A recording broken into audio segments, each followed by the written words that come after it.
of anti-apocalypse. So I like the idea of heading off the apocalypse. It's very possible that we're not the first civilization to occupy this planet. I mean, the planet's been here for billions of years. That's a really long time. We don't know what happened billions of years ago. I'm always open to any plausible theory about what may have happened before we were here. This planet has gone through a lot of changes, a lot of geological transformations.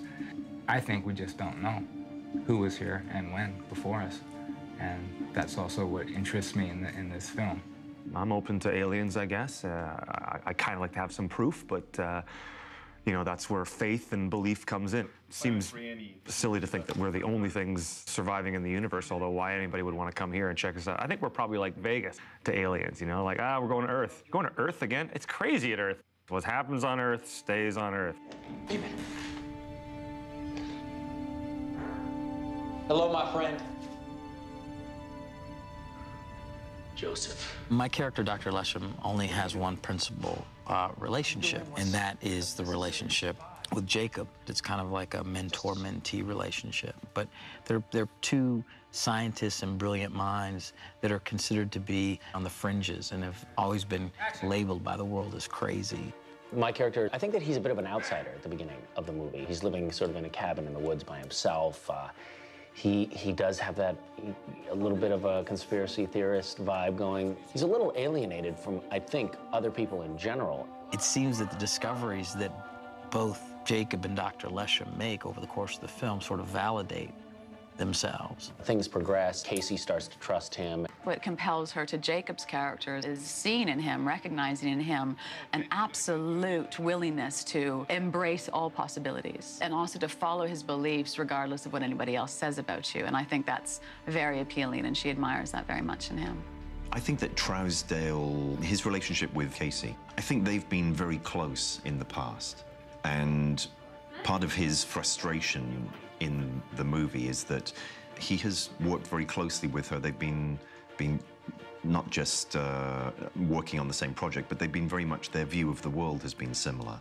And that she, during this story, she is much more open to the idea of what Jacob is saying is going on. She's surrounded by scientists and the military. Trousdale's characters perhaps got caught up too much. He has a foot in both, in military and science, which Casey's belief is that his foot in the military has reduced his opportunities as a scientist. He's gotten more narrow-minded as far as it must have a logical end. So I think she's a bit frustrated with him. But I think she's a very open person, and she's really, really shocked when she discovers somebody might be a spy in her team. My character, David, he works, he's working in the science lab, the cult leader. He's my boss and has sent me to be sort of a spy or a mole within the system, keep track of things and give him information, and ultimately I kind of turn the tables on all the good guys.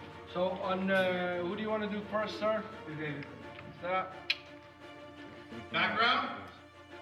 Action. As an actor, the thing that I'm finding most challenging in this movie is the incredible amount of technical stuff. Saying This combination of words. The stone is an electromagnetic, no, see, I can't. The electromagnetic shock wave. The stone, the altar stone is an electromagnetic receptacle? That a nuclear bomb creates. No, the stone is an electromagnetic yeah, this is the hardest part of the movie. Is the only weapon we have capable enough of disrupting the magnetic force field. The altar stone is an electromagnetic reverse polarity receptacle. Protecting Stonehenge. That was incredibly hard. And you gotta say that like it's just tripping off your tongue because they're words you use every day. The biggest challenges on a film like this is creating a world disaster film on a small budget, on a TV movie budget. It's always difficult making a movie. Oftentimes, the lower budget films are the most difficult to make. This particular film takes place all around the world. That takes a lot of clever scheduling and planning to sort of recreate a lot of different geological areas in basically one region where we're shooting. Fortunately, we have a remarkable locations team who has helped us through that process. But again, every film is a challenge, this one notwithstanding. Very crazy idea, but I think it will certainly work. Basically, if you're the camera and I'm the guy, and on the dolly, we just put in roundy the dolly, and the dolly moves. Cameras over here, actors over there on the dolly, and you have this shot on them, and you'll have everything spinning. How do you spin? The dolly goes around in the roundy 360. On what though? Yeah. Well, that's for you to figure it out.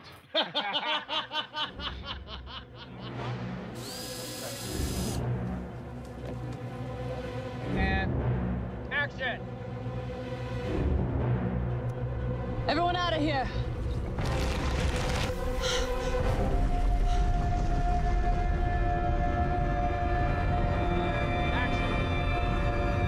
The stones are moving. Oh my God.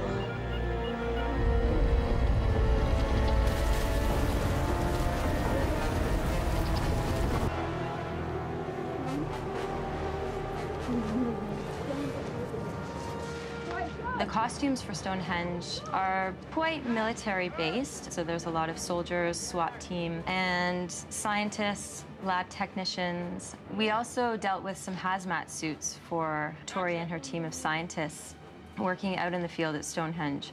And those suits were quite warm for the cast. We had a great cast on Stonehenge, which is really important. Actually, I should say we had a brilliant cast, because when we were shooting these things on such a tight schedule, there's really not a lot of room for error. And these guys just knew their lines, they knew their characters, and they just come on set and perform brilliantly. Tori Higginson plays Dr. Casey Lees, one of the international scientists assigned to monitor the anomaly that's occurring at Stonehenge. Our lead female, Tori Higginson, is a remarkable person. Well, she's hot, so that's half the battle right there. Bizarrely, Tori and I went to drama school together years and years and years ago. She was the year below me at Guildhall in London. Okay, everybody. Egg on your face, page 98. Just saying. You know nothing. It was good working with Tori. I like Tori. You know, we're sharing a trailer. There's a wall between our rooms, and so I could hear everything that she was doing, and she's completely, I mean, she's completely insane. She's talented, and, you know, she doesn't take herself too serious. Like what? There's an alien invasion coming? Did you not read Act 5 of the script? It was a robot. She's obviously well versed in the sci-fi world. We were quite fortunate to have her. She's a great actress, a lot of presence, and brings a lot of humanity to the part. She's just an awesome actress, such a easygoing, well-natured person. It's been a real treat to work with her. Sadly, Jacob is played by Misha, so that's really tough. Yeah, he's a bit of a prima donna. What an ego. We don't have eye contact. We've made sure we don't have eye contact with each other, and that sort of helps us not, you know, lose focus about the scene. Pretty much. No, he's adorable. No, cut that out, though. He's not adorable. Cut that bit out. Great guy. He's just a cool cat, you know? He knows what he's doing. Yeah, very generous and just a good guy. He's obviously been doing this for a while. He's a good leading man. Misha Collins, who star of Supernatural, he was just awesome. He played Dr. Jacob Glaser. He likes to think out of the box. Open the case. We're taking this with us.